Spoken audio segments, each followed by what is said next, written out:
Gempa magnitudo 7,7 yang melanda Nusa Tenggara Timur pada Sabtu 15 Agustus 2026 menewaskan 47 jiwa. Ribuan bangunan rusak dan ribuan orang mengungsi. Akan tetapi gempa di Pulau Flores itu bukanlah yang pertama melanda NTT. Jejak gempa itu antara lain tercatat dalam sederet arsip Harian Kompas. Harian Kompas yang terbit sejak 1965 memberitakan tentang gempa di Flores antara lain pada 22 November 1975. Saat itu berulang kali gempa melanda Larantuka dan sekitar Flores Timur pada 22 Oktober hingga berita itu diturunkan. Kerugian fisik ditaksir sekitar 250 juta rupiah. Tahun 1982, berita tentang gempa di Flores berulang kali diwartakan Harian Kompas. Kompas 13 Agustus 1982 mencatat gempa 5,7 skala Richter mengguncang Kabupaten Manggarai selama 3 menit. Sejumlah bangunan rusak dan memicu tanah longsor. Gempa susulan masih terjadi hingga beberapa hari setelahnya. Kabar duka datang pada penghujung 1982. Gempa pada 25 Desember malam hari itu menewaskan 13 penduduk. Ratusan orang terluka dan ribuan warga mengungsi. Gempa juga menyebabkan ribuan bangunan rusak dan tanah longsor.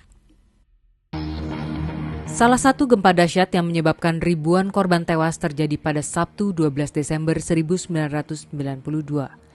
Gempa itu diikuti gelombang pasang yang menerjang sejauh 300 meter ke daratan di bagian tengah dan timur Pulau Flores.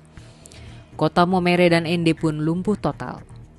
Gempa berkekuatan magnitudo 7,4 juga mengguncang utara Pulau Flores pada 14 Desember 2021. Gempa mengakibatkan 770 warga Momere mengungsi. Di luar itu, gempa-gempa di Flores banyak diberitakan Harian Kompas. Menilik banyaknya gempa di Pulau Flores, sedikitnya ada 2 pendapat ahli yang dimuat dalam opini Harian Kompas dan membedah perihal gempa di Flores. Ahli geologi Ajat Sudrajat dalam opini berjudul Tsunami dan Gempa Bumi Flores yang dimuat di Harian Kompas 8 Januari 1993 menyebut bahwa Flores merupakan salah satu sarang gempa bumi pada rangkaian daerah rawan gempa bumi yang melingkari Indonesia, mulai Sumatera, Jawa bagian selatan, Nusa Tenggara, Maluku, sampai ke Sulawesi Utara. Rangkaian pulau ini merupakan tempat perbenturan kerak bumi Hindia, Australia, dan Eurasia. Berdasarkan penyelidikan para ahli, kerak bumi Hindia dan Australia bergerak ke arah utara dengan kecepatan lebih kurang 6 cm setiap tahun. Benturan ini mengambil tempat di sebelah selatan rangkaian Sumbawa Flores, dan karenanya kerak bumi Hindia Australia menghujam ke bawah Laut Sawu. Sebagai akibat hujaman ini, di Laut Flores yang terletak di sebelah utara Pulau Flores, terjadilah hujaman balik atau disebut sesar belakang busur atau backyard thrust. Dengan terdapatnya 2 penunjaman yang menjepit Flores, tidak mengherankan bahwa daerah ini merupakan sarang gempa bumi yang padat. Dalam 100 tahun terakhir, tidak kurang dari 14 gempa bumi besar telah melanda daerah ini. Di antaranya 2 kali disertai tsunami, yaitu Sumbawa 1997 dan Flores Timur 1987. Dalam opini berjudul Laut Flores Rawan Tsunami, yang ditulis Koordinator Bidang Mitigasi Gempa Bumi dan Tsunami BMKG, Daryono, pada 28 Desember 2021, menyebut bahwa yang mengejutkan para ahli dari gempa 2021 adalah terjadinya gempa dangkal magnitudo 7,5 mekanisme geser dengan epicenter terletak tidak pada jalur sesar yang sudah terpetakan.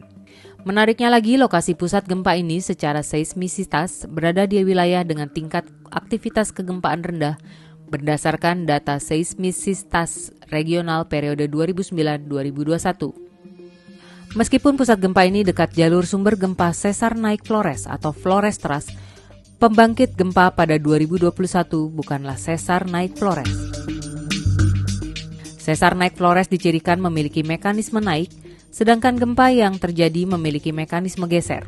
Ini berarti gempa dipicu aktivitas sesar aktif yang belum terpetakan. Sesar aktif adalah sesar yang pernah bergerak pada kurun waktu 10.000 tahun terakhir. Rawannya Laut Flores terhadap ancaman gempa dan tsunami mendesak adanya langkah mitigasi yang tepat agar terwujud zero victim jika terjadi gempa dan tsunami.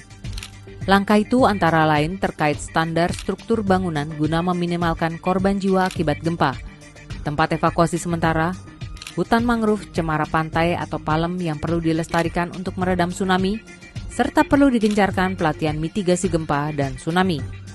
Berbagai catatan sejarah gempa Flores ini diharapkan bisa mencegah jatuhnya lagi korban jiwa dan kerugian material bila kelak terulang lagi gempa dan tsunami.